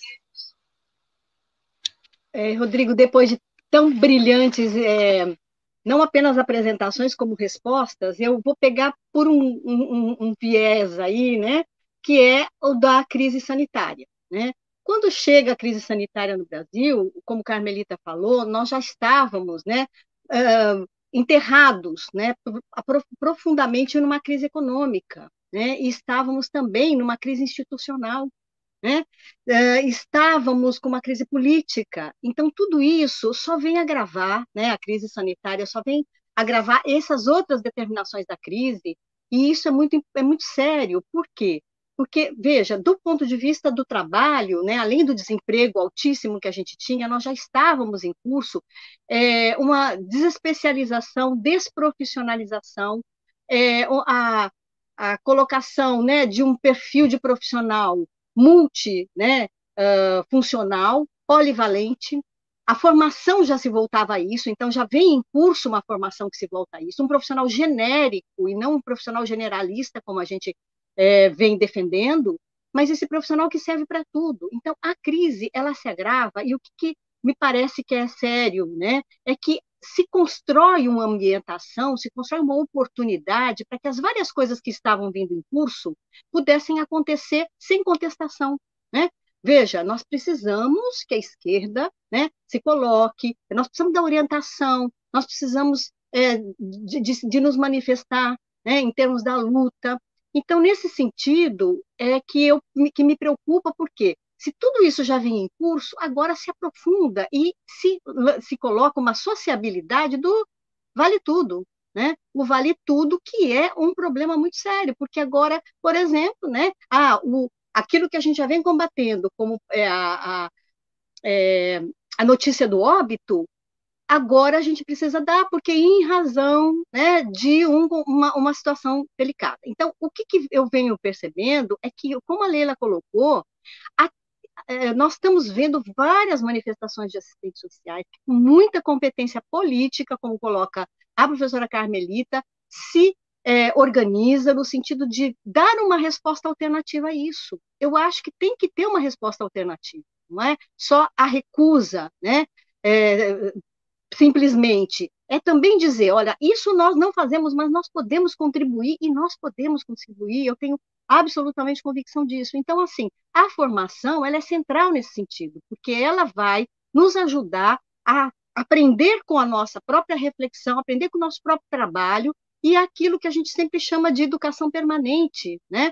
E que não é só uma educação formal, né? É também um aprendizado na organização de assistentes sociais, né, no coletivo. E aí eu acho que a questão deve ser entender que nós temos que nos organizar coletivamente, né? Seja nos espaços e nos locais de trabalho, como Leila nos exemplifica brilhantemente, seja junto à categoria, junto às entidades representativas que vêm dando a resposta para nós, inclusive a própria Leila diz, nós vamos buscar os parâmetros, nós vamos buscar essas orientações que foram, as entidades, elas foram muito, colocaram isso em tempo hábil, num tempo importante. Então é isso, Rodrigo, eu penso que aqui a gente não pode efetivamente abrir mão dos nossos princípios. Eu sempre falo com o pessoal da COF do Rio, tem coisas que a gente pode negociar, tem coisas que são inegociáveis, tá certo? Então é isso que eu penso, e eu quero agradecer muito.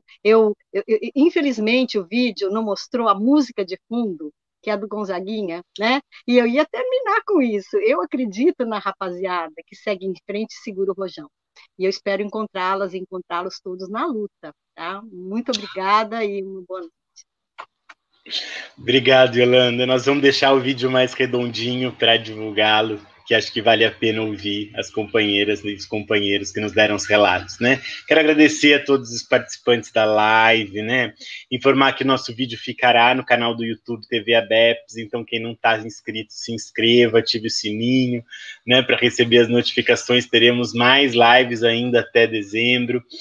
Queria fazer um agradecimento especial às companheiras do GTP, da coordenação do GTP, Serviço Social, Fundamentos, Formação e Trabalho Profissional, Luciana Cantali, da UFPB, que está aqui comigo, está aqui na plataforma. Vocês não têm ideia, mas dentro da plataforma nós temos 4 pessoas trabalhando para que tudo ocorra bem, né? Então, tanto a Rose, que está na técnica, a Ana Lu e o Ramiro, que estão na técnica, mas não aparecem tanto, estão sempre por aqui com a gente, mas as minhas companheiras de GTP, né, Luciana Cantalice, da UFPB, a Moema Serpa, da UEPB, e a Tatiana Heidel, da URGS, lá do Federal do Rio Grande do Sul, né, e a todos da coordenação ampliada, né, que também nos ajudaram muito nessa construção.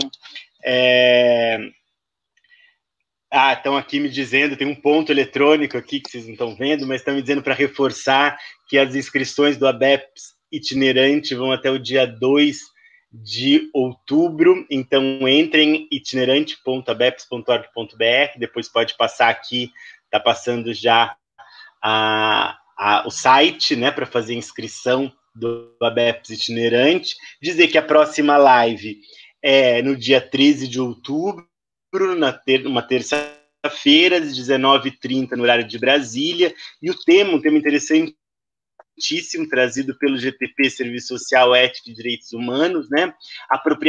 O tema é apropriação do tempo das mulheres, trabalho, maternidade e militância, né? Um debate tanto para a gente discutir aí.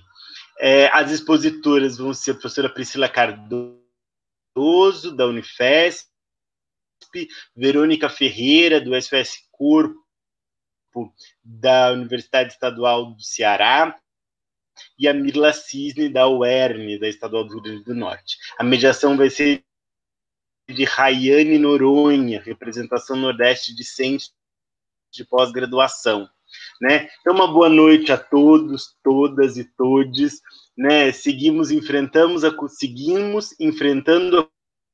Covid em nossos espaços de trabalho, tantos assistentes sociais de tantos espaços nos acompanharam. Um abraço a todas e todos e todos.